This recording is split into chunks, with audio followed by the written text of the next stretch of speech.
Medal of Honor offers a highly immersive World War II experience, allowing players to engage in various missions and scenarios set during the war. Despite being on a standalone VR platform like the Quest 2, Medal of Honor Above and Beyond boasts impressive graphics, providing a visually stunning experience. However, the single-player campaign may feel relatively short for some players, especially considering the game's AAA price tag and the hefty 40 gigabytes it occupies. Unlike its PC counterpart, the Quest 2 version of Medal of Honor Above and Beyond lacks mod support, limiting customization options and potential community-generated content. B tier! Population 1 offers an engaging and fast-paced battle royale experience, allowing players to experience intense multiplayer action.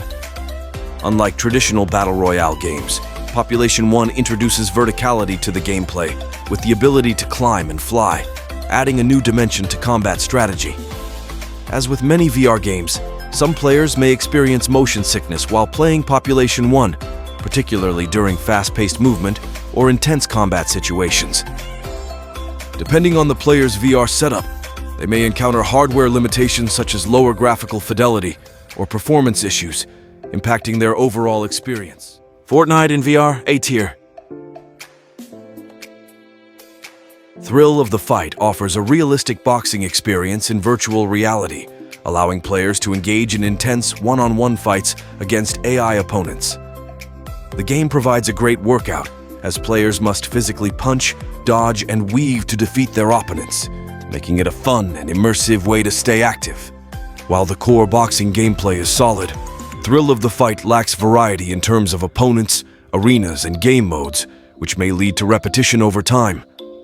The game primarily focuses on single-player gameplay against AI opponents, lacking multiplayer or online features for players to compete against others. Solid B tier. Okay, so VRchat. Where do I even start? First off, let's talk about the graphics. Look, I get it. It's VR. But man, some of those avatars look like they were designed in Microsoft Paint by a 5-year-old. And don't even get me started on the animations. Half the time, it's like you're in a room full of malfunctioning robots. And the community. Yeah, let's just say it's not exactly a bunch of Nobel Prize winners. Prepare yourself for a mix of trolls, weirdos, and people who seem to think that screaming into their mic is a valid form of communication. It's like being trapped in a virtual circus run by a bunch of hyperactive clowns. D tier.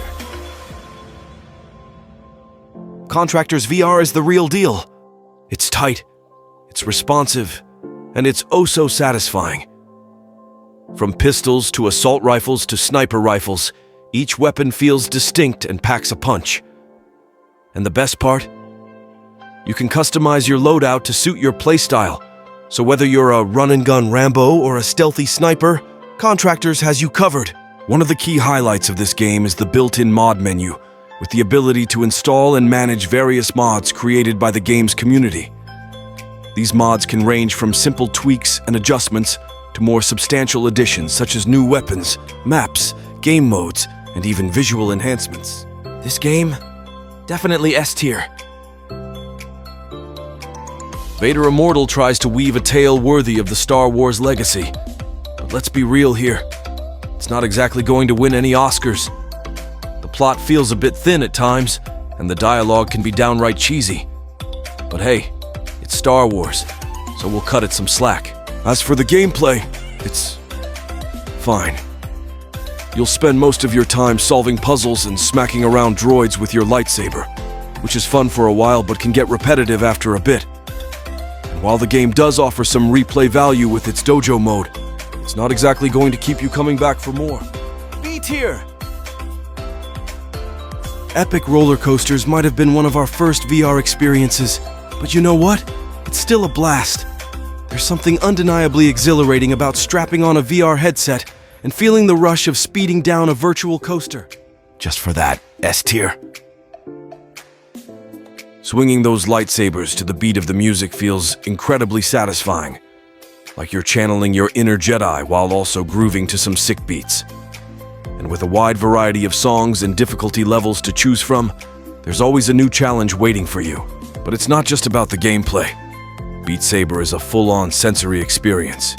The neon-soaked visuals, the pulsating music, it all comes together to create an immersive world that sucks you in from the moment you put on the headset. And let's not forget about the custom songs and mods. They add endless replay value. Definitely S tier.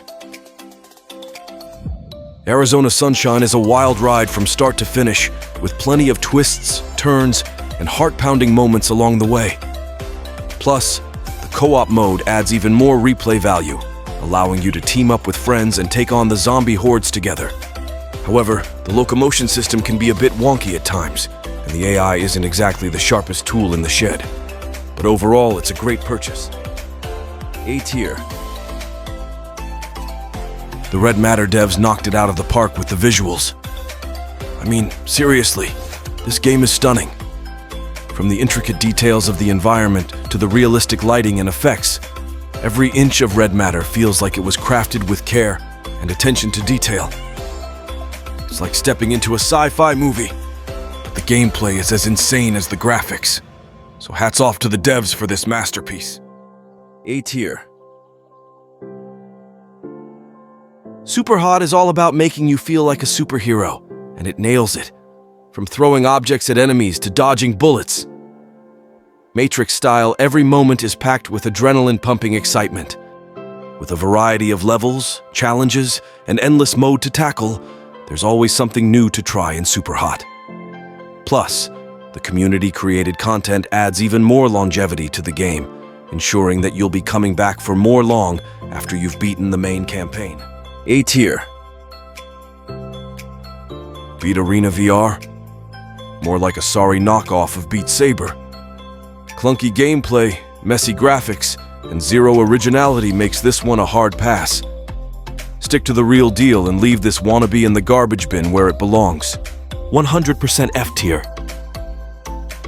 Let's talk about Wander VR. It's like Google Maps in VR, which sounds cool at first. It's fun to explore virtual versions of real-world places, but clunky navigation and hit-or-miss graphics hold it back. It's a neat concept, but it falls short of delivering a truly immersive experience. Just for that, C tier. I mean the title. Accounting. Really? Did you think that would attract sales? Not only the title, the game is a headache-inducing nightmare with an obnoxious swearing white thing. The gameplay is confusing, the humor falls flat, and it's an overall cringe-worthy experience. Save your sanity and skip this one. 11 Table Tennis VR is a decent game, but it's tough as nails and can get old fast. The gameplay feels realistic, but battling the AI can be a real headache. Plus, after a while, it's just hitting a ball back and forth.